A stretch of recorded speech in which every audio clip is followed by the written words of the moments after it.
ter certeza nesta noite que aquele que guerreia a minha batalha é o que guerreia a tua batalha também, amém? Não desanima, não desiste, não baixa a sua cabeça, porque maior é aquele que nos chamou, que nos convocou para vencer esta batalha. Talvez as aflições venham querer nos abater, mas o nosso general de guerra, ele trabalha por mim, trabalha por você nesta noite, amém, igreja? Você pode repetir comigo assim nesta noite: Deus está trabalhando. Deus está trabalhando. Deus está trabalhando. De novo, ensaiou a comigo todo mundo. Deus está trabalhando. Aleluia. Nós temos um Deus, a Bíblia diz que nós temos um Deus que guerreia as nossas guerras. Não deixe o medo guerrear suas. Não deixe o medo tomar conta de você. Não deixe a ansiedade, não deixe a depressão, porque nós temos um Deus que está no controle de nossa vida, que está no controle de tudo nesta noite. E não é só de palavra bonita. Eu oro nesta noite que Deus não coloque palavra bonita nos meus lábios. Não é palavra bonita que o servo, que o adorador, ele é forjado. Não é palavra bonita que nos sustenta, mas é a palavra que vem do céu. Não deixa a tua mente nesta noite te tirar, para que você venha se alimentar das coisas do céu. A mente muitas vezes ela vem nos levar em viagens, em lugares para nos afastar da palavra de Deus, para nos afastar do que o céu quer trazer para nós. Porque às vezes a palavra ela vem de uma forma que nós tentamos compreender, nós tentamos trazer para o lado da minha mente, para o lado onde eu queira compreender, mas não queira compreender as coisas de Deus dessa forma. Deixa o céu falar o teu coração nesta noite. Deixa a palavra de Deus falar no teu coração nesta noite. É na simplicidade que Deus vai falar comigo e que Deus vai falar com você nesta noite. Amém, igreja? Somos um povo chamado para vivermos, para aprendermos a viver o sobrenatural de Deus. E o sobrenatural de Deus é incomparável com as coisas do mundo. O mundo nos traz coisas, a realidade, mas Deus nos traz a verdade, amém? Deus nos traz a verdade, e a verdade é o que a palavra diz. Glória seja dada ao Senhor Jesus. Muito feliz de encontrar um povo onde eu posso olhar aqui e ver o semblante de vocês todos felizes, todos alegres, enquanto estavam tocando louvor, enquanto estavam adorando ao Senhor, eu vi todo mundo alegre. E é dessa forma que o povo de Deus trabalha alegre. O povo de Deus, ele sabe o que está esperando. Por maior que seja a luta, a nossa alegria, a Bíblia diz que o choro dura uma noite, mas a alegria ela vem, é uma certeza que a alegria ela vem pela manhã, amém? Quero compartilhar com os irmãos Lucas capítulo 7, a Bíblia King James. Lucas no capítulo 7. Deixa Deus trabalhar. Quero agradecer ao Senhor pela a pastora, a confiança de me permitir trazer a palavra desta noite. É muita responsabilidade, não é fácil falar das coisas de Deus. Confesso que eu estou, o coração deve estar a 1000 por hora.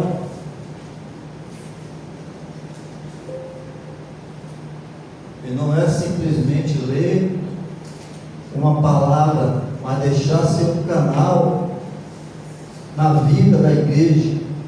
Passamos por tempos difíceis, o mundo passa por tempos difíceis, mas não é motivo para nós nos afligirmos, não é motivo para nós nos abalarmos.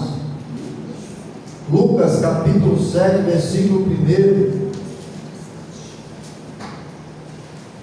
Vai falar assim: havendo concluído suas instruções aos discípulos e ao povo, Jesus entrou em Cafarnaum. Falar um pouquinho sobre Cafarnaum. Cafarnaum é uma cidade litorânea. Cafarnaum é uma cidade, de acordo com os historiadores, de aproximadamente 1.500 habitantes. Cafarnaum, ela se encontra em um trecho comercial. É uma zona onde ali há uma alfândega em Cafarnaum. Cafarnaum, ela é uma cidade importante para aqueles tempos. E Jesus, ele gostava de Cafarnaum. Jesus ficou muito tempo em Cafarnaum. E a Bíblia diz que o ministério de Jesus realmente começou em Cafarnaum. O livro de Mateus, capítulo 4, versículo 13, diz que Jesus, ele morava em Cafarnaum. Em Cafarnaum, muitos milagres foram feitos. Em Cafarnaum, aquele paralítico foi levado pelos 4 amigos e desceu pelo telhado, onde levaram aquele paralítico na presença de Jesus.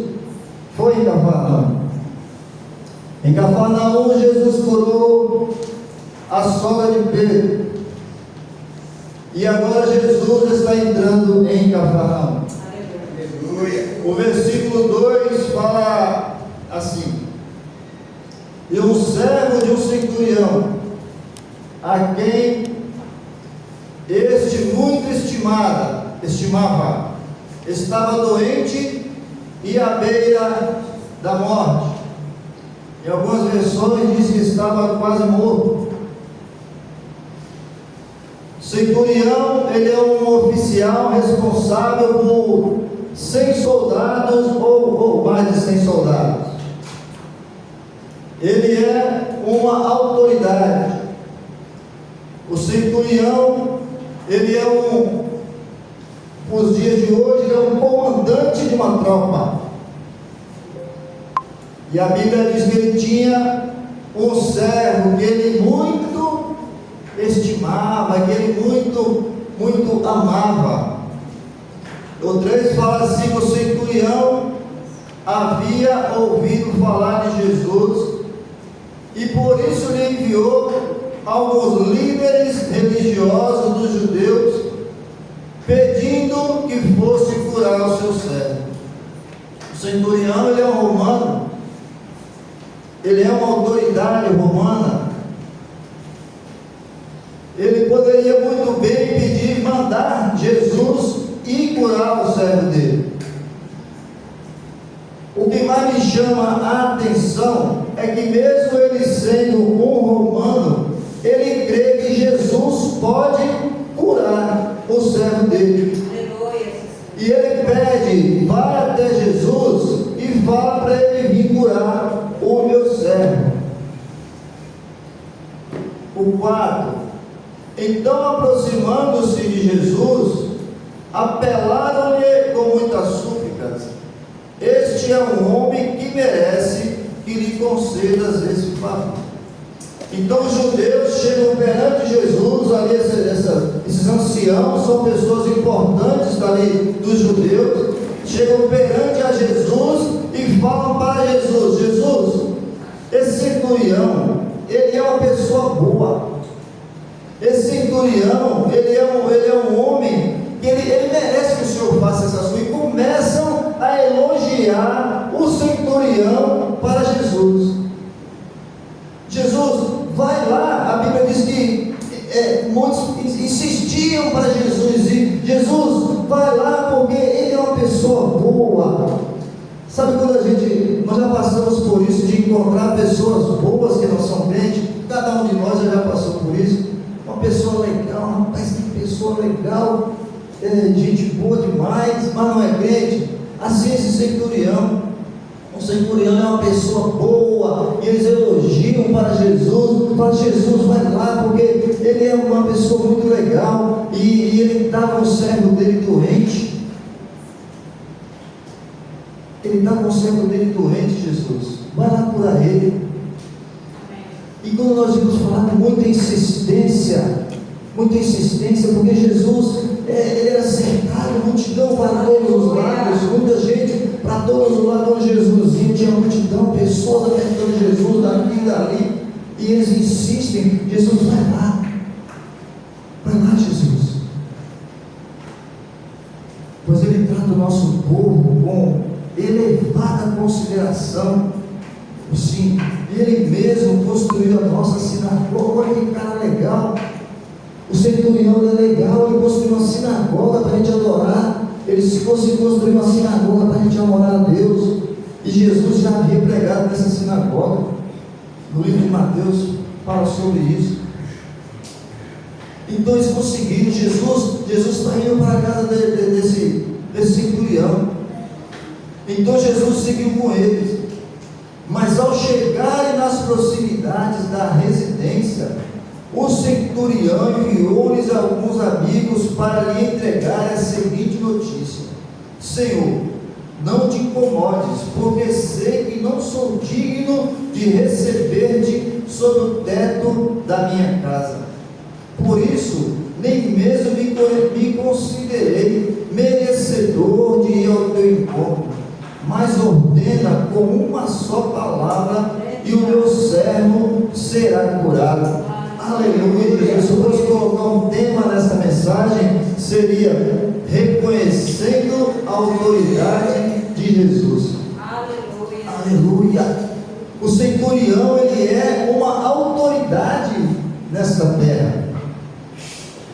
Ele era uma autoridade naquela época. O que ele fala para Jesus: Jesus, eu não sou digno, Jesus. Eu não sou digno. Aí nós vemos um contraponto, porque as pessoas elogiavam a ele, mas ele fala: não, eu não sou digno que o Senhor entre na minha casa. Eu sou uma autoridade. 8. Pois eu também sou um homem sujeito à autoridade. Olha só como é que começa esse versículo 8. Pois eu também sou um homem sujeito à autoridade, e tenho soldados sob o meu comando. Mando um ir, ele vai, e a outro vem, ele vem. E o meu servo faz isso e ele faz. Olha aí. O que me chama a atenção é que realmente esse homem, ele é um homem diferenciado. Esse centurião, ele é um homem diferenciado, porque as pessoas elogiaram a ele, mas ele falou: não, eu não sou nem merecedor que o Senhor entre na minha casa. E a gente vê que o centurião, ele é uma autoridade, sim. Manda um para lá, vai, manda um para cá, vem. Mas a autoridade, nós chegamos eu notei aqui, autoridade é direito ou poder de atuar, ordenar ou decidir. E a autoridade, ela pode ser conquistada ou recebida, porém não pode ser desobedecida. Então ele é uma autoridade, mas toda autoridade, ela tem limite. A autoridade, ela tem limite. Toda autoridade humana tem limite. Aleluia. O centurião, ele reconhece isso: eu sou uma autoridade, mas a minha autoridade tem limite. O meu servo está doente, a minha autoridade não pode fazer nada pelo meu servo. O poder que eu tenho não pode fazer nada pelo meu servo. Podemos perceber que o centurião, como autoridade, como oficial, é um homem de posse, porque ele mandou construir a sinagoga, mas o dinheiro que ele tinha não era suficiente para tirar o servo dele da situação que ele se encontrava. Amém. Toda autoridade humana, ela é limitada. Talvez eu tenha autoridade no meu lar, talvez eu tenha autoridade na minha empresa, mas a autoridade, ela é limitada.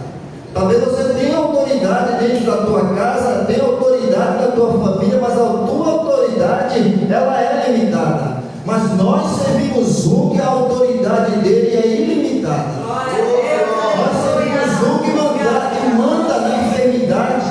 Nós servimos um que manda nas finanças. Nós servimos um que manda nos vícios. Nós servimos um cuja autoridade dele é superior. E quando nós reconhecemos a autoridade de Cristo, nada pode permanecer, porque é apenas a última palavra de Deus. Aleluia. E é apenas uma palavra dessa autoridade para mim e para você sairmos da situação em que nós nos encontramos. O centurião talvez fosse um homem muito reconhecido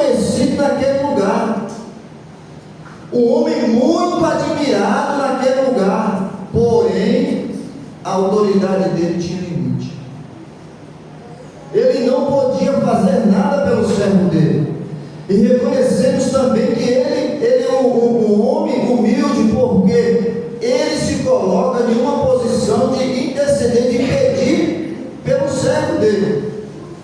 Como algumas versões falam que também o escravo dele, aquele escravo nem poderia ser descartado. O servo ele poderia ser descartado. O empregado ele poderia ser descartado, coloca-se outro no lugar. Mas este homem, a Bíblia diz que ele estimava, que ele amava aquele servo dele. Muitas das vezes, talvez eu e você pudéssemos ser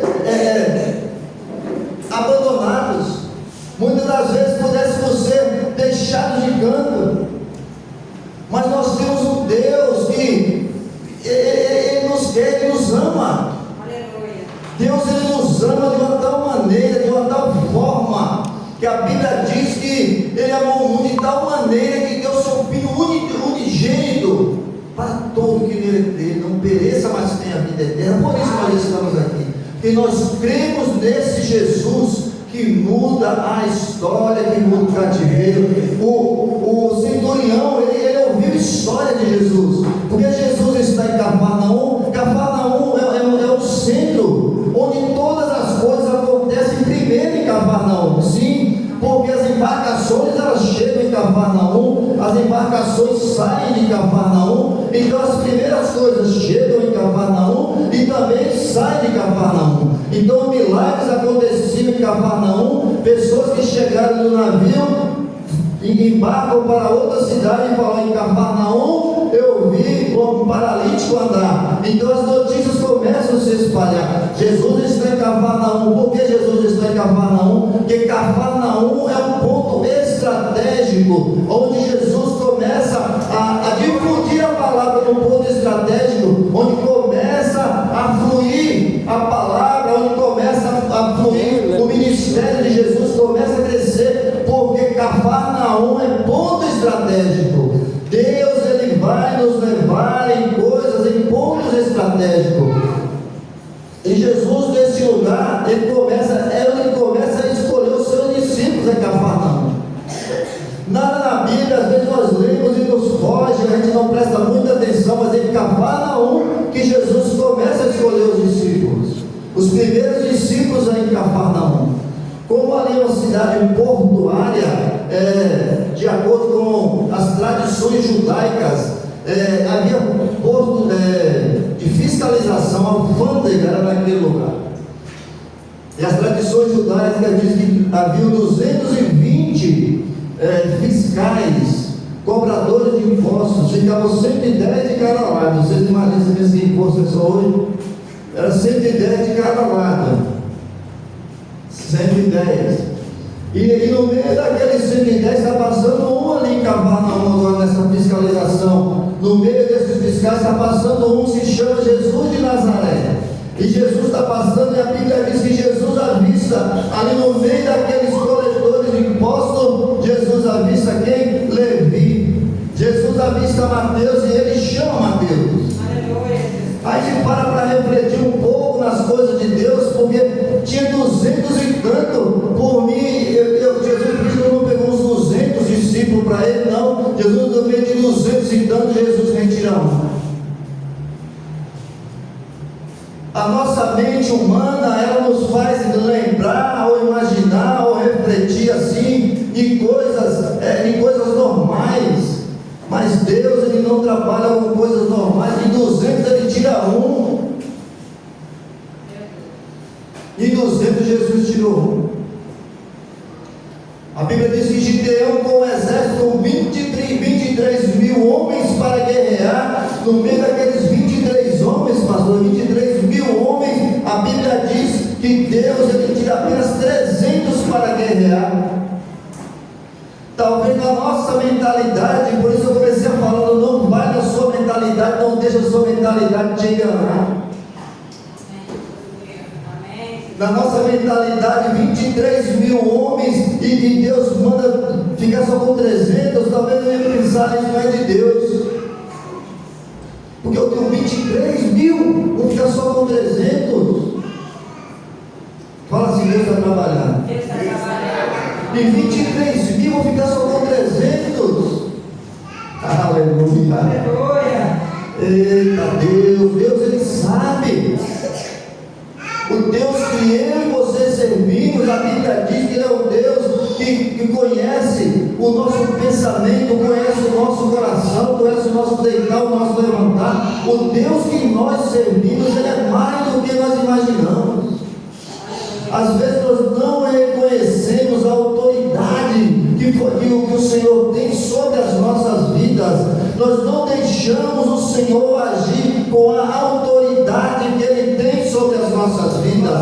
Na nossa fragilidade humana, nós nos abatemos por coisas simples, porque nós não nos firmamos como aqueles que reconhecem a autoridade de Deus sobre a nossa vida. Nós nos abatemos sobre uma enfermidade que veio sobre nós, que veio nos assolar, sobre uma notícia ruim sobre nosso filho, sobre filha, sobre esposo. Nós nos abatemos por essa palavra, mas nós não firmamos, porque ainda não reconhecemos a autoridade que o nosso Deus tem sobre a nossa casa, sobre a nossa família, sobre a nossa saúde. O nosso Deus tem autoridade sobre a nossa saúde. O nosso Deus tem autoridade sobre a nossa casa, sobre a nossa família. Nós não vivemos ainda porque não reconhecemos a autoridade de Deus sobre a nossa vida. Aleluia. Aleluia. Eu posso imaginar com o pensamento assim de pregador, Gideão naquela só 300 para enfrentar um exército enorme. Aleluia. Mas quando passamos a observar as coisas de Deus, Ele sempre trabalha com poucas pessoas. Deus sempre trabalha com um exército limitado, porém Ele é o ilimitado. Ele trabalha com o suficiente. Esse aqui é o suficiente para trabalhar. Essa aqui é a provisão necessária para trabalhar. Aleluia. A unção sobre nossa vida nessa casa, nessa noite. A unção sobre nossa vida nessa casa, nessa noite. Aleluia. O centurião, ele reconhece a autoridade de Jesus. Ele reconhece a autoridade de Jesus. Basta uma palavra. O Senhor não precisa nem na minha casa, não. Quando você vai observar esse homem, esse centurião de perto, quero conhecer esse centurião de perto. Você se impressiona com as qualidades desse homem. As qualidades desse homem não são só aquelas que o povo falou, não, mas são aquelas que Jesus ouviu dele também. E a gente fala assim que Jesus ouviu dele também, como se Jesus não soubesse de todas as coisas. Porque tudo que os anciãos estavam falando para Jesus, ele sabia. Amém, Jesus, glória a Deus. Jesus, Ele sabe do meio da minha enfermidade, Ele sabe da tua enfermidade, Ele sabe da minha fraqueza, Ele sabe da tua fraqueza. Agora, o lugar de reconhecer Jesus, reconhecer que essa minha fragilidade, ela não é para me destruir. Essa fragilidade, essa consequência da minha vida não é para me destruir, mas sim para me aproximar. Essa consequência da minha vida é para me trazer para mais perto. Aleluia, Jesus. Glória a Deus. Essa fragilidade que está acontecendo agora é para me fortalecer. Mas como é difícil da gente entender que é só isso. Que o que está acontecendo agora é para me fortalecer no futuro. Aleluia. Aleluia. Glória a Deus. O que está acontecendo no processo agora é para me ganhar no futuro. O que está acontecendo no processo agora vai me trazer maturidade.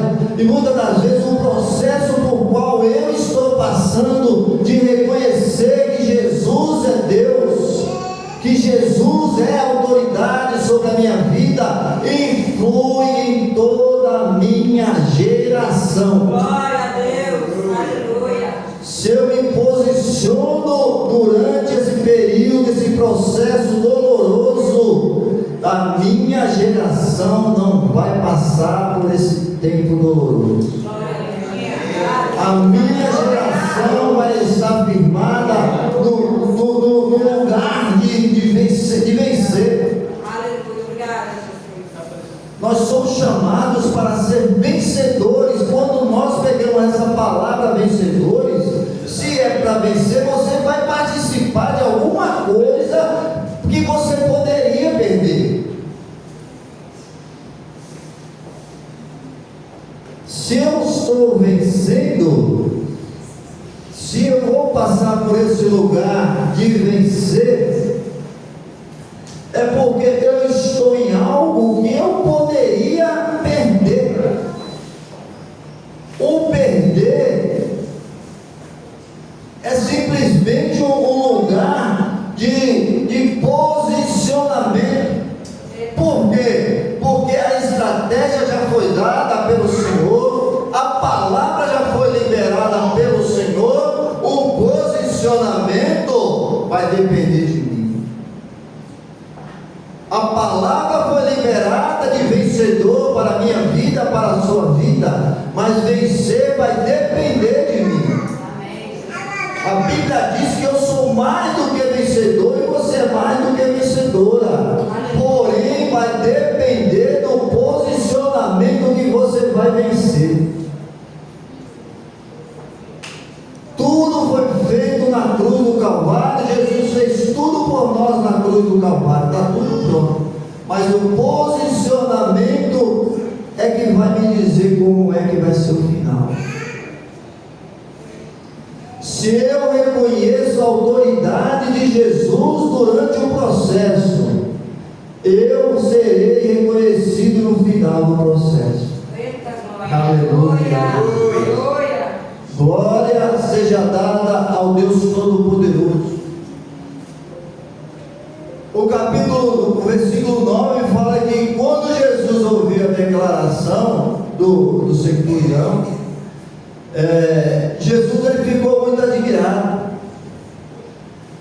Fala assim: voltando-se para a multidão que acompanhava, exclamou: asseguro-vos que nem mesmo em Israel encontrei uma fé como essa.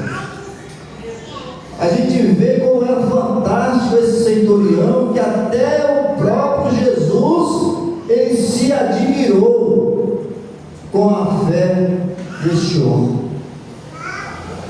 Talvez eu e você tenhamos fé para várias coisas, porém a nossa fragilidade não nos deixa reconhecer quem Jesus é na nossa vida. Talvez a nossa fragilidade não nos deixa reconhecer a autoridade de Jesus sobre a nossa vida.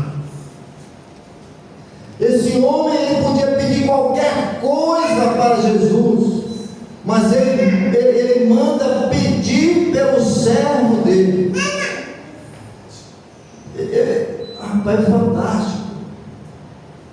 Ele reconhece que o servo dele é uma pessoa boa, que durante o tempo que ele era uma pessoa sã, ele fazia muitas coisas boas para a minha casa, ele fazia muitas coisas boas para a empresa. Então o centurião ele não desiste daquele homem. Eita, glória. Aleluia, Jesus. E trazendo para a nossa vida espiritual, Deus ele não desiste de nós. Talvez nós tenhamos parado de fazer aquelas coisas com que fazíamos no primeiro amor, fazíamos com tanta entrega. Talvez nós paramos de fazer da forma que nós começamos, e até mesmo nós tentamos e e falamos que não tem tempo para fazer as coisas mais. Talvez no primeiro amor nós fazíamos com vontade, fazíamos com prazer as coisas de Deus. Nesse capítulo, logo quando começa, fala que o servo do centurião, ele estava quase morto. Então, dentro da igreja, muitas das vezes, nos sentimos talvez quase mortos, porque não conseguimos mais produzir, não conseguimos mais fazer as coisas da forma que nós queríamos, que nós desejávamos, ou até mesmo que nós achássemos que seria o certo, mas nós não conseguimos mais fazer, nós não conseguimos mais orar, nós não conseguimos mais nos reunir da forma como nos reuníamos quando começamos. Não conseguimos parar para glorificar, para adorar juntos como era antes.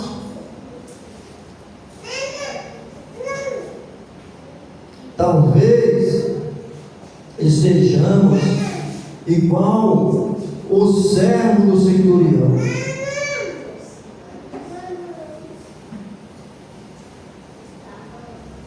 A Bíblia diz que nós não precisamos de um mediador.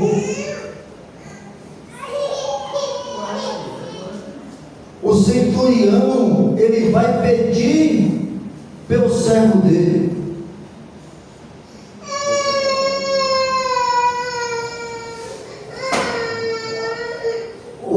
Os judeus, eles vão pedir para o centurião. O centurião, ele é um intercessor. Os judeus, eles são intercessores também. Então nós não precisamos de um mediador, porque só há um mediador, que é Jesus Cristo. Aleluia, Jesus. Só há um mediador entre Deus e os homens, que se chama Jesus Cristo de Nazaré, que morreu por mim e por você na cruz do Calvário. Mas há intercessores, sim, os intercessores, nós precisamos dos intercessores. Os intercessores fazem parte da nossa vida, fazem parte da igreja. A Bíblia diz de Atos capítulo 9, versículo 10, que Paulo, ele estava ali cego, naquele quarto ali na rua direita, e Jesus fala para Ananias, Jesus aparece e fala para Ananias: vai visitar Saulo, ele está lá na rua direita. E Ananias, ele fala com Jesus: Jesus, aquele homem, eu não vou lá não, que ele é muito perigoso, que ele é um perseguidor, ele perseguiu muito a igreja. Então ele fala para Jesus como se Jesus não soubesse quem era Paulo. Mas Jesus fala para Ananias: ele é muito importante, ele é precioso para mim. Aleluia. E Jesus fala no teu coração nesta noite: você é precioso, você é preciosa para Ele. Aleluia. Não se coloca nesse lugar: Jesus, eu estou quase morto, Jesus, eu estou assim, Jesus, eu estou cansado. Não, Ele fala para você nesta noite: você é uma joia preciosa para Ele. Glória a Deus. Jesus, eu estou cansado, eu estou desanimado. Jesus, Ele fala para você nesta noite: você é importante para Ele. A nós reconhecendo a autoridade, se nós reconhecermos essa autoridade que Ele é sobre a nossa vida, entenderemos a importância que eu e você temos no reino de Deus. Nós somos importantes no reino de Deus. Não é porque você, eu não sei pregar, porque eu não sei evangelizar. Não, você é importante no reino de Deus. Deus não te chamou à toa, você não está aqui à toa, não. Glória a Deus, aleluia. Você é importante no reino de Deus. Coloca isso no seu coração, na sua mente. Não é o seu dinheiro, não é nada do seu terreno, não. É a sua vida. Aleluia. Ele morreu por mim e por você,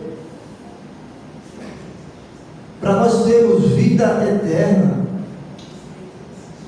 Eu vi uma reflexão outro dia, se 1 milhão resolvia a sua vida, claro, né?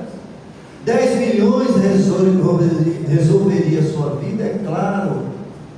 Mas se você tivesse 10 milhões e amanhecesse morto, resolveria alguma coisa?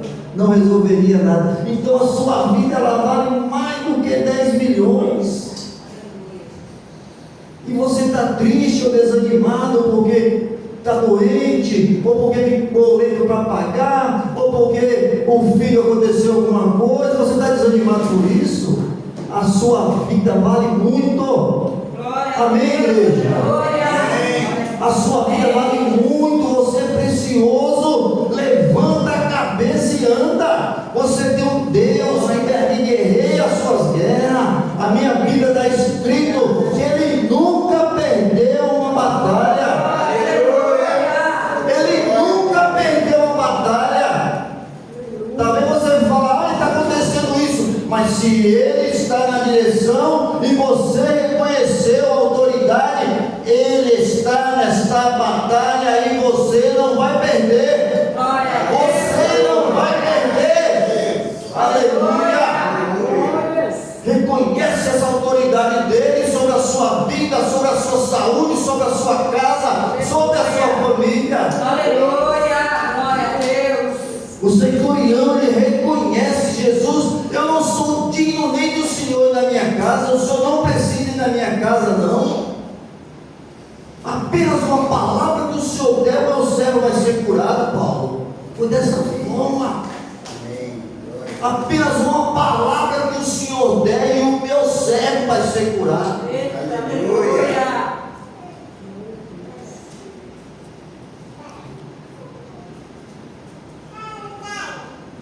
Aleluia. Aleluia. Quando Jesus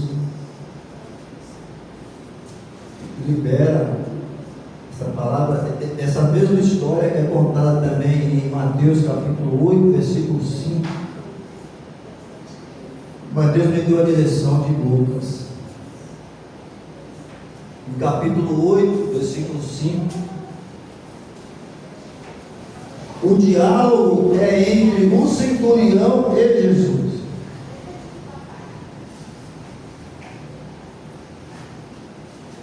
Mas Lucas, ele traz com mais naturalidade essa característica do centurião. O que me chamou mais a atenção foi essas características do centurião. Nós vemos que o centurião, ele intercede pelo servo dele, mas a história, ela se desenrola trazendo as qualidades do centurião. Ela se desenrola trazendo as qualidades do centurião e trazendo um esclarecimento para mim, para você, do que é a autoridade. Autoridade sobre a igreja? Sim, há uma autoridade sobre a igreja humana e há uma autoridade sobre a igreja do Senhor. Há uma autoridade humana e ao mesmo tempo uma autoridade do céu sobre a igreja de Deus nesta terra.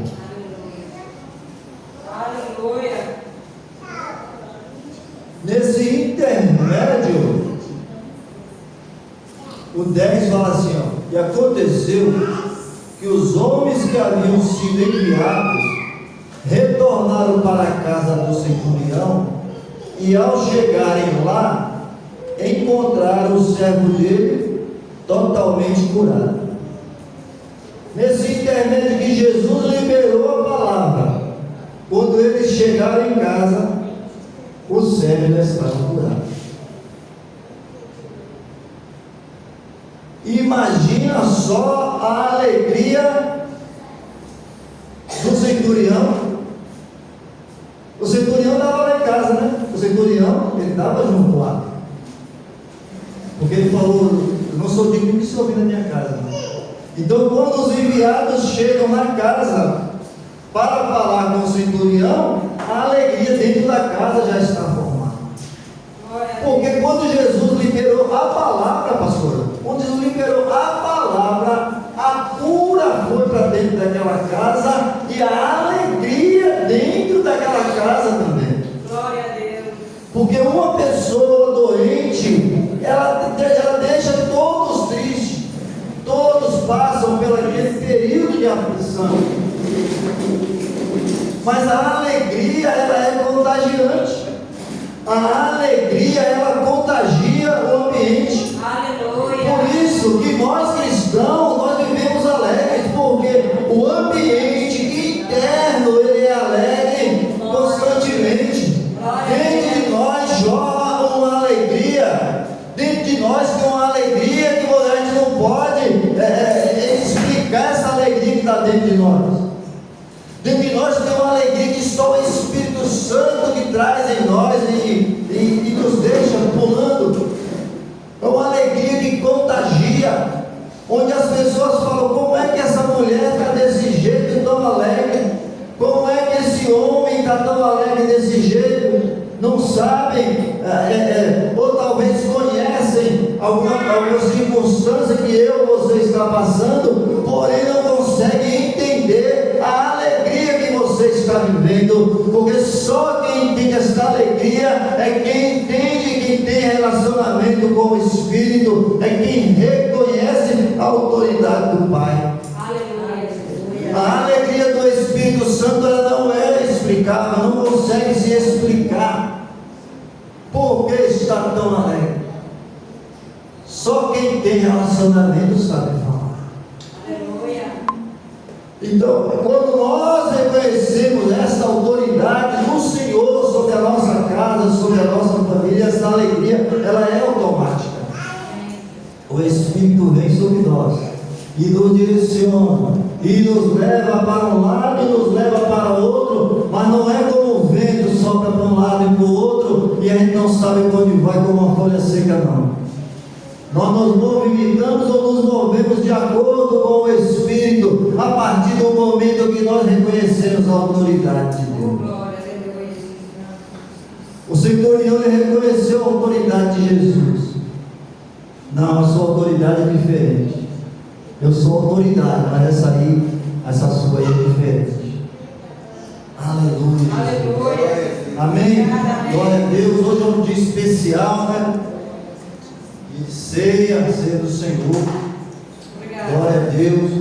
A igreja vem a reconhecer cada dia a importância de cearmos, a importância de cear, de estar junto nesse momento, né? Onde Jesus, ali, juntamente com os seus discípulos, cearam.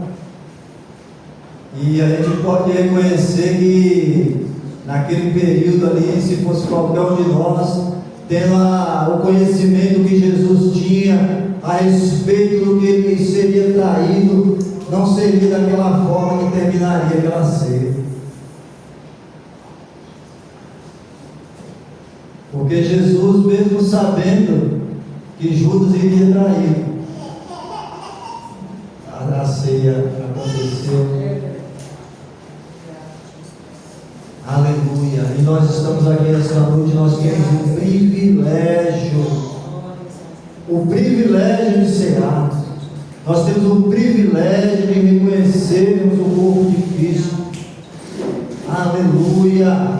Abre 1 Coríntios, vamos ler um pouquinho. 1 Coríntios, capítulo 11. Galera, vê se você acha que não tem ceia. Aqui no meu negrito está escrito assim: a ceia deve expressar o amor cristão. 17 fala assim: apesar de tudo, não vos elogiarei, quanto à instrução que passo a vos dar agora, porquanto as vossas reuniões produzem mal e não bem. Em primeiro lugar, porque ouço dizer que há divisões entre vós quando vos reunis como igreja, e até certo ponto acredito que isso esteja ocorrendo. Todavia se faz necessário que haja divergência entre vós, para que os aprovados se tornem conhecidos em vosso meio. Pois quando vos reunis como igreja, não é para comer a ceia do Senhor. Porque quando comeis, cada um toma antes a sua própria ceia, sem esperar pelos outros. E dessa maneira, enquanto um fica com fome, outro se embriaga. Será que não tendes casas onde podeis comer e beber? Ou de fato desprezais a igreja de Deus, humilhando os que nada possuem? Que vos direi? Acaso vos elogiarei por isso? Certamente que não vos elogio por essas atitudes. Paulo exortava a igreja de Corinto, onde alguns dos irmãos, em vez de estarem ali juntos em ceia, que é diferente do de hoje, né? Da nossa ceia de hoje, que Jesus nos ensinou. Essa ceia aqui é uma ceia tipo um banquete. Só que Paulo fala com eles que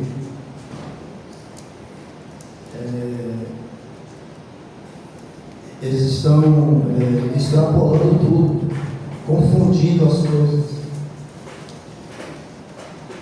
Como na mensagem que eu falei, que Deus me deu, onde a mente ela nos engana, a mente ela tenta nos levar para outros lugares, longe da palavra de Deus. E Paulo estava falando sobre isso, onde cada um comia sua própria parte, ninguém estava nem aí para ninguém. E nos fala sobre a igreja, né? Amém? Quem vai passar o pão? Pastor Estela. O Espírito Santo de Deus, Ele está aqui neste lugar, nesta noite. Aleluia. Esse